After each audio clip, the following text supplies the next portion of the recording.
Some heavy structure, possibly an arch or a retaining wall, suddenly fell and a few hundred meters to his left. It made a noise like an avalanche as it toppled into the inferno that had brought it down. Sparks burst up like a swarm of fireflies, and the rain consumed them.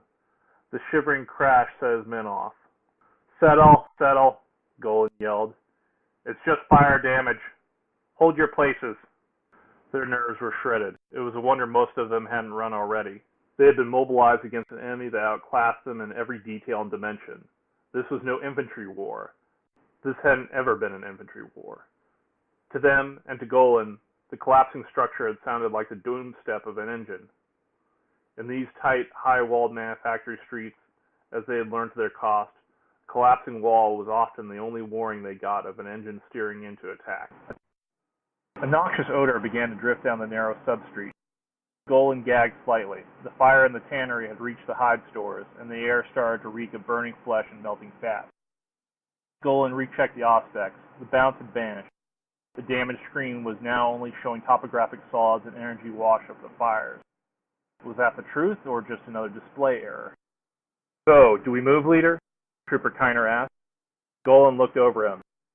Kiner was huddled in a broken doorway, corrosive rain streaming off his helmet, his slicker, and his weapon. 6 days earlier, in the friendly warmth of the PDF company barracks, they had celebrated Mackie Kiner's 20th birthday. To Golan, Kiner's pinched white face looked no more than 12 years old. "I want to be sure that bastard monster is gone before we advance," Golan told him. "Hold tight, all right?" Kiner nodded. Somewhere to their left, a kilometer away, an engine cannon licked off. Despite the distance, it shook the ground with its thunder. Golan and Kiner flinched. "Shitting hell!" Kiner yelped. "Hold tight," Golan said. "Trust me, Mackie. Just hold tight and I'll get you out of it." "Vox! Vox!" a lost voice called out behind him. "I'm over here," Golan yelled, rising to his feet and waving through the rain.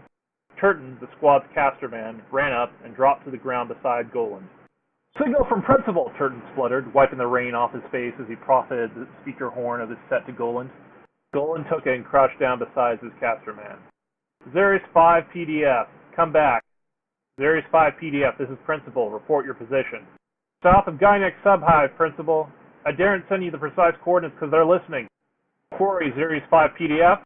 The enemy, they're synced into all our comms and systems. They're listening to us." "We are advised. Is this Major Cairns?"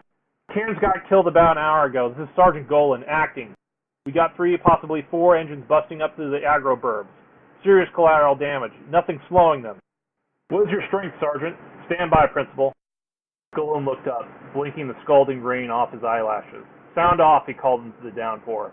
18 voices answered him, some distant and muffled, just 18. That morning, walking behind Cairns, Golan marched out with 75 PDF troopers. 18, Golan rasped into the Vox. "We're getting hammered down here. Please advise, Principal. Where is Legio Tempestus? We were told to expect Tempestus." There was a long pause.